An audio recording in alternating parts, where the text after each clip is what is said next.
Hey everyone, Matt here, and I'm reacting to the Thor Love and Thunder trailer reaction for New Rockstars. So they've done a trailer breakdown of it already, and we're gonna take a look at that. And hey, there's not really much to say. Let's see what these guys have to say about the movie and the very few little snippets that we got. But anyway, please like and subscribe.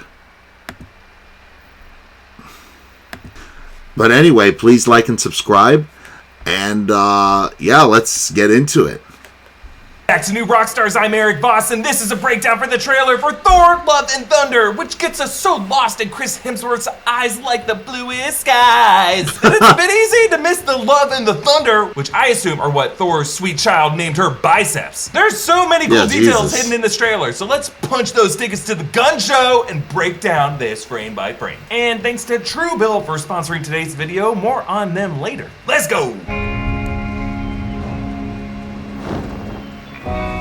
These hands were once used for battle.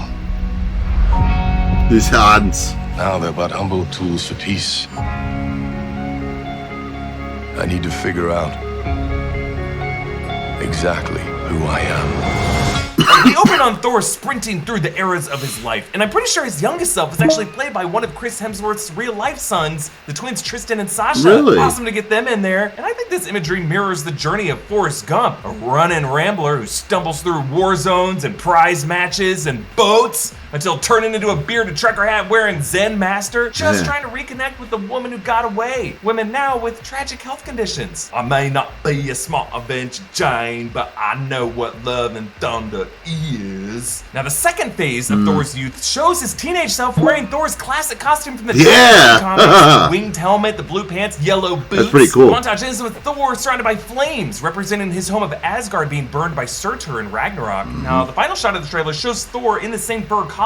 I'm assuming this is New Asgard, Tonsberg burning down, making this the second time Thor has had to watch an Asgard burn. But you know, it's not a place, it's a people. From these ashes, we get to a symbol of new beginnings. Thor planting a tree, except this is more than a tree. It's the handle of Stormbreaker, those runes on the blade for Stormbreaker. Remember, Stormbreaker's handle was made from the tree branch arm of Groot in Infinity War. Now, once that arm was severed, it ceased to be part of Groot, thus why it did not dust along with him in Thanos' snap. But years ago, I discussed the theory that Thor might replant the handle of Stormbreaker to regrow the Yggdrasil Worlds tree after it burned in Ragnarok, which might be what Vin Diesel was referring to in that 2020 interview with comicbook.com when he described Groot's return in Love and Thunder as, quote, Alpha Groot. Of course, Thor's gardening here calls back Thanos' move after retiring at the end of his conquests when he tilled the soil as he watched the sun rise on a grateful universe. But in Thor's case here, I should say suns, because this planet ain't Earth, as in the sky behind him is a massive sun, and then two other planets or moons to its upper left, and then a blue glowing celestial body, another light source behind the tree, and then a ringed planet in the upper right corner. And I am assuming Love and Thunder will finally reveal to us the only one of the 9 realms we have yet to see in the MCU, Alfheim, home of the Light Elves. Oh wow. Not of Alf, even though that's it true. Is canon in Marvel Comics lore.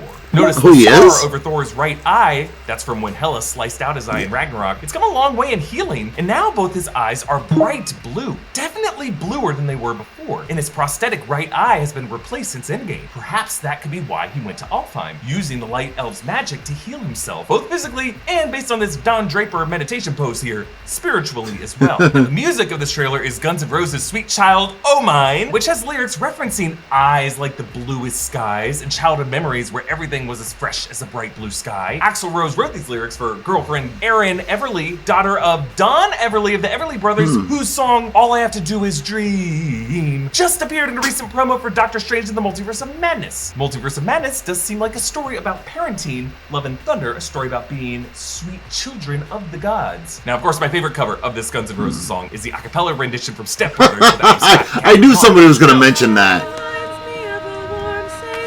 Somebody complains about that one though. You don't even look good while you're singing. The worst thing I've ever heard. This is $1,200 a week for voice lessons, and this is what I get? Ooh. Okay, I'm gonna save it with the solo. And we must thank Agatha Harkness for singing the key lyric for this trailer. Pray for the thunder and the rain to quietly pass me by. Thor is the god of thunder, but he is literally burying the hatchet, praying not for thunder to empower him, but to pass him by. Because I think the thunder of Love and Thunder is truly going to be brought by the villain, Gore the God Butcher. And the sweet Yeah, well, child they didn't show him line at of the all. song is actually Gore's child and wife, who were killed after he prayed for the thunder and the rain to pass them by, but those prayers were left unanswered. And I just find it interesting that this trailer ends short of Guns N' Roses' dark, aggressive shift in the song from the ballad to the "Where do we go? Where do we go? Go now." Where do we go now?" As if the darkest is still yet to come. Enough of me singing, let's move on. All right, Yeah. You see the workout montage showing how Thor lost that weight from Endgame. Not that I needed to lose it. He wears a trucker hat that reads Strongest Avenger, a callback to the running joke of him considering himself the strongest Avenger over Hulk and Ragnarok. Voice activation required. Strongest Avenger. Strongest Avenger. Welcome, Strongest Avenger. Also, when he considers himself the strongest Avenger in Endgame. I'm the strongest Avenger, okay? So this responsibility falls upon me. But my favorite detail about this hat is the fact that Thor used a Sharpie to write this over a different hat that said something else. Because it looks like that hat originally said the mightiest Avengers, but he wrote strong over mighty and then traced over the EST in black so it would look less weird. And then he just said screw it and scribbled out the S of Avengers so it would just be only one Avenger, himself. Actually, Thor's whole look here is modeled on Vincent D'Onofrio's look in Adventures in Babysitting when he played the mechanic Dawson, whom the girl Sarah, obsessed with Thor comics, thinks is Thor. An awesome scene of that movie. Thor. Oh, Thor, mighty god of thunder. Who is this kid? Careful, don't embarrass him in front of Vanessa. So Thor's doing the battle ropes with these chains from a giant skeleton. I was wondering if this could be another one of the native Illyrian dwarves, like a prisoner who was left to rot after Thanos slaughtered them. But that skull has an odd shape to it, not exactly humanoid. So this might just be another god whom Gore has killed, and based on this poor guy being left in chains, maybe this is someone Gore tortured first. So Thor uncloaks his new bod, and he's wearing a white tank and a red vest and tight blue pants, actually looking a lot like Kurt Russell in Big Trouble Little China, making it a bit ironic for Ego's son, Peter Quill, to roll his eyes here. Actually, it looks like Thor might have stolen some of Peter Quill's clothes. And as I pointed out in a past video, the shirt that he's wearing may depict Yggdrasil connecting the 9 Maybe. realms. Now, they're saving this planet populated by these blue-skinned locals. I think this actually might be Centauri 4, the homeworld of Yondu, which would make this the Zatoan tribe. In Eternals, we learned that one thought of the there was a past Kree. planets that they helped destroy was called Centauri 6. Everyone in Centauri 6 is going to die. Now, it's spelled a bit different, Centauri versus Centauri, but in the Thor comics, I gotta watch Centauri the 6 Eternals. is part of the same Probably Alpha do a Centauri reaction. star system as Centauri 4. So I'm wondering if Gore the God Butcher's hatred of the gods might have began because he comes from that Centauri 6 planet that was destroyed in order to birth the Celestial, a god, a hatching that killed his wife and child while he just happened to be off-world, which would make him so angry that he must now kill all the gods of the cosmic hierarchy and everyone related to them, including Asgardians like Thor and Valkyrie and sons of Celestials like Peter Quill. And it could be on this planet, Centauri 4, where Thor and the Guardians learn the story of a nearby planet named Centauri 6 in their system with one very pissed off sole survivor. And then we get this full Guardians of the Galaxy charge with teenage Groot, who's actually been filling out more. There's some more greenery on his head. Then Nebula, Mantis, Quill, Kraglin is there wearing Yondu's Oh, wow, look at arrow that. fin, as he did in the Guardians Volume 2 post-credit scene. And then Rocket, and then I assume Drax on the far right. But no Gamora, we should note, after the Endgame final battle and Quill bringing her up on his screen in that final scene, they still have not found that variant Gamora from 2014. The Guardians end up leaving behind Thor and Korg on a planet that looks like Sakaar as they pilot the Benatar through that hexagonal universal neural teleportation network grid. If this is Sakaar, I'm super excited that they're returning here because this might be where they could meet up with Beta Ray Bill, the Corbinite. See, I totally called and that. And the way they framed this shot, weird empty space on the left beside Thor, just really looks like the shot was framed for 3 characters and maybe Beta Ray Bill or someone else might have been digitally removed from this trailer. You'll notice how Korg has a new look, some colorful pants, and a belt buckle in the shape of a goat head. I'm wondering if he might now work at New Asgard, which is now a tourism theme park, as the herder of Thor's goats. So we take a tour of New Asgard, and compared to the colony it was in Endgame, the structures have evolved from the sleepy town of Tonsberg, Norway, to some taller, curved golden structures like the old Asgard had. So either they're starting to truly rebuild what they once had, or they might just be making a Disney version of it to attract tourists, or they might be doing both. We see a flying boat departing the port, carted by Thor's goats. These are named this and this. Not even gonna bother trying to pronounce it, but they mean teeth bearer and teeth grinder. In Norse mythology, they are Thor's companions. They pull his chariot across the sky, and they're wonderful. I'm so glad they're in this movie. On this boat, you can see Valkyrie and Korg, and then up front, two others. It looks like Thor, maybe Jane with them there. And I love it. There's a neon sign reading "Cocktails and Dreams," which is the name of the bar that Tom Cruise works at the end of the 1988 movie Cocktail. The 80s references are everywhere, and I'm loving it. Then this glorious shot of Olympus, a realm similar to Asgard in the Marvel Comics, but the home of Zeus and Aphrodite, all the other Greek gods. The design is just breathtaking. I'm surprised they're doing Asgard, Olympus. The landmass is suspended.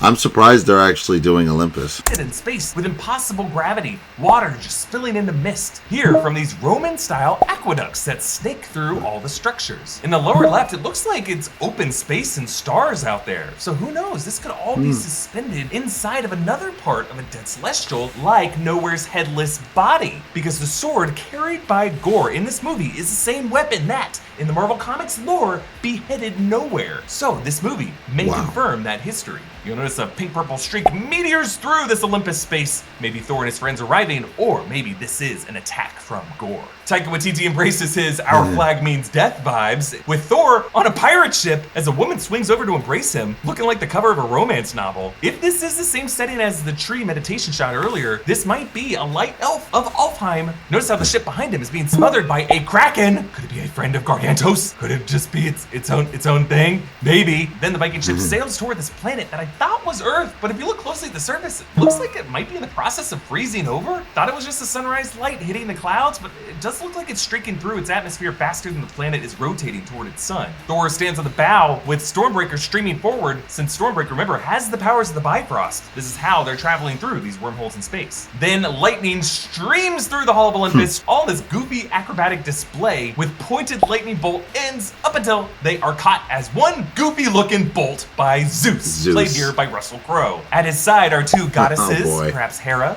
and Aphrodite, or maybe one of his many mistresses, because this is Zeus. All he does is and ruin lives. Across the hall are other gods applauding. Looks like the stands are arranged in boxes, with one larger brightly colored goddess in the center, and then their minions or sub-deities surrounding them. I assume among these are going to be Ares, who cameoed in Thor Ragnarok as another past champion of Sakaar, and most likely Hercules, Zeus' son, a major rival to Thor in the comics, who has a ton of arcs. Let's get Hercules in this movie, please. Yeah, this all does look a bit cheesy, but I think that's the point, because we're probably gonna see this place just get wrecked by Gore in the opening act. Like, I'm sorry if you loved Zeus and the other Greek gods in the Marvel Comics. I'll just say don't get too attached, because Taika Waititi is the same director who killed the Warriors 3 with a flick of Hela's wrist. Thor and Korg high five, as the text of this section reads, "Not every god has a plan," which reflects Thor's aimless post-Avenger life now, but also harkens to Gore's biggest criticism of the gods of the Marvel Universe. They have no plan. They let horrible things happen. They cast judgment without explaining the rules. By the end of this film, I think we will find ourselves echoing the words of Nick Fury in the comics, who whispered to Thor to make him drop Mjolnir. Gore was right. The one sign of Gore's violence in this trailer, at least, the corpse of Falagar the Behemoth. This image taken directly from Jason Aaron's God Butcher storyline, artwork by Asad Ribic in Thor God of Thunder #3, when Thor is investigating the deity figures whom Gore has killed. Even the trickle of blood coming out of Falagar's nostrils is exactly the same. I don't think we've ever seen a frame of the MCU so perfectly match a panel in the comics. Beautiful. I really can't blame them. The image is heart-stopping. The only difference is that Korg now joins Thor on that boulder, so now Thor has someone to explain the terrifying significance of Falagar's death. In that comic panel, Thor explains how Falagar was the patron god of the galactic frontier who wrestled black holes just for fun. But you can also imagine now for all the ground level people on a planet in a neighboring star system, just for some asshole to punt his black hole into your backyard, would kill trillions of life forms. Then a new shot of New Asgard, shown it from the same angle as when Rocket and Smart Hulk approached the town in Endgame on that winding road. Now the port has filled with several cruise liners, including one with the face of Volstagg, member of the Warriors 3, abruptly killed off. A van marked New Asgard Tours drives down that road with a logo that features Mjolnir on it. Now, it looks like in this movie that there's going to be a mound in this tourism destination that displays the broken pieces of Mjolnir as a key attraction. The earth dug out around it,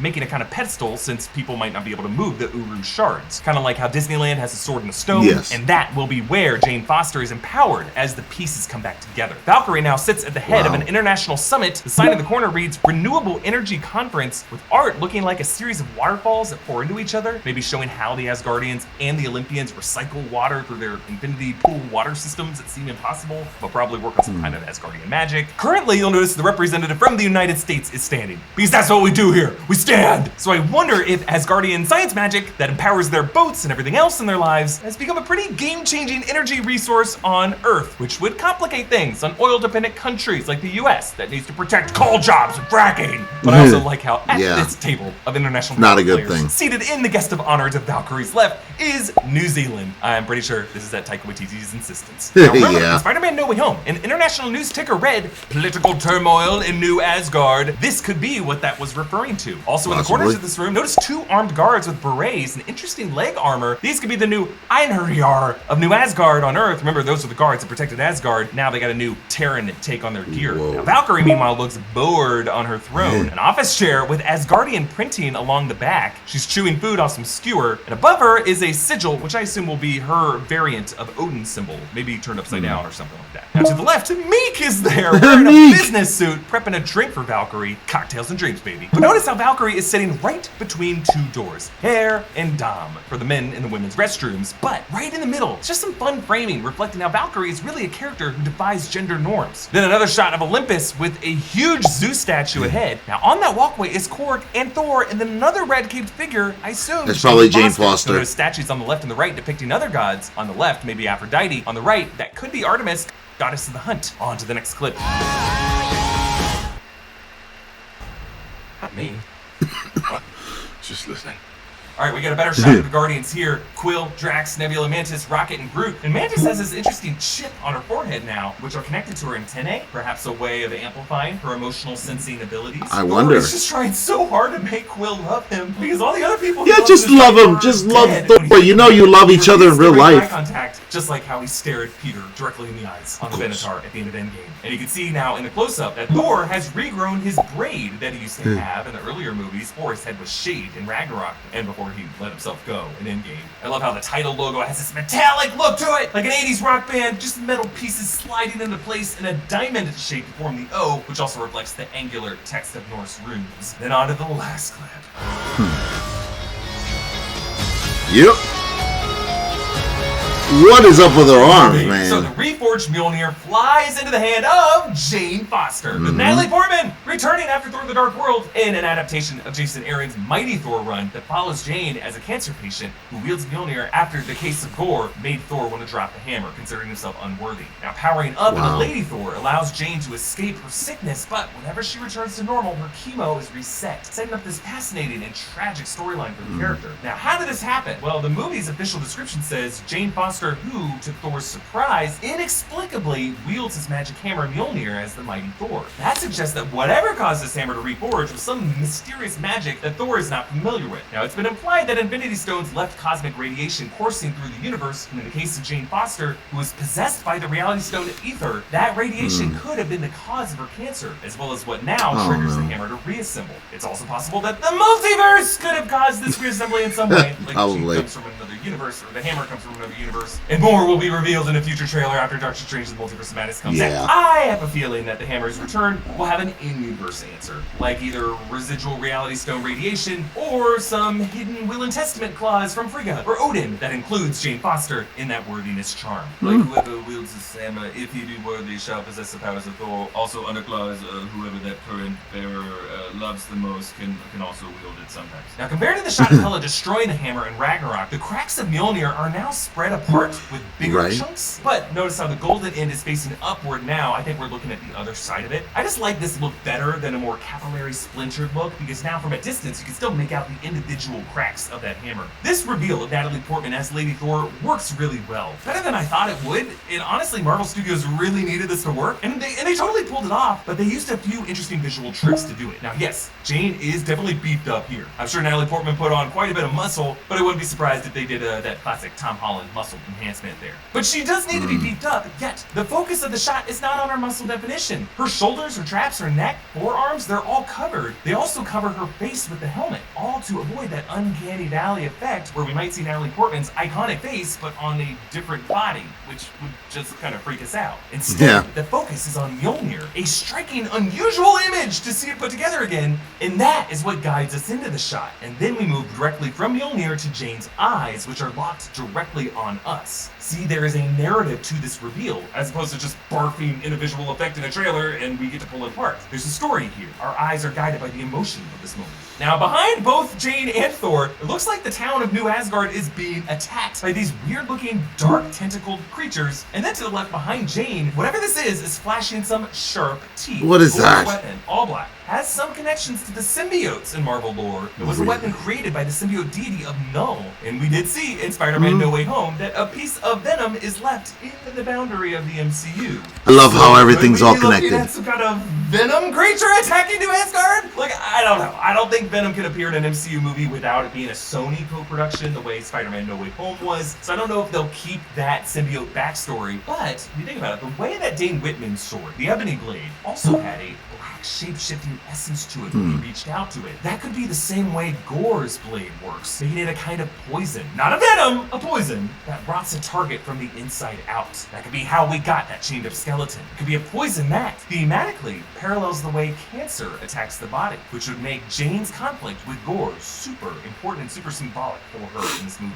Support us by Yeah, so if you haven't noticed, I know nothing about this this new Thor stuff. I never read the Jonathan Hickman's run of Thor and the whole Lady Thor thing. I kind of, you know, if I were to learn anything about comics, it would be from Comics Explained. You know, it's just much easier. But anyway, yeah, I hope you all love the video. It was a hell of a lot more because I was really confused during that. I thought it was actually a frost giant from, like I said, I thought that whole thing was a frost giant. Turns out it was actually from the comic. I probably might have to give those things a read or a watch or something like that because all that sounds very interesting. Thor loses the hammer. It becomes unworthy of Mjolnir. That's crazy. I can't wait. Yeah, I know almost nothing about Gore, the God Butcher. I've heard he has, but you know, from what I've heard, he does have a legitimate like beef with the gods and everything. And I don't think, I mean, you know, they're saying the new rock stars. I hope Taika Waititi doesn't pull what he pulled in Thor Ragnarok and kills off a lot of the main characters, because we could use more characters to build more stories. Unless Marvel is planning on canceling all the movies, you know, they're gonna need all the characters they can get and everything, you know. And yeah, I can't wait to. I would love to see the gods of Olympus. I would love to see Hercules in there. I'd love to see Ares in there because I love them in the comic books. But you know, also it probably could make sense too that, you know, Hercules and Ares become, you know, that their home world or their realm is destroyed, and you know, then they're forced to come to Earth or something like that, and you could start a Disney Plus series on those. And yeah, there's so many things that probably could come out of this movie. Just like Thor Ragnarok, it opened up a whole new realm of possibilities in the Marvel universe, and you know, it basically made like Infinity War and Endgame all the more sweeter and more expansive and everything. And with the Guardians there too, we gotta find out how they're. I mean, you know, we didn't get to go over that much with the Guardians in there, but we'll see what this movie brings to the table, because man, this movie looks great. And I can't wait to watch it. And hopefully there's going to be another trailer, but I'm going to be here to react to it. So, this has been That Sexy Nerd Reacts, and please like and subscribe, and I'll see y'all later. Hopefully the next video will be up soon, and it'll be the Batman. Alright, see y'all later.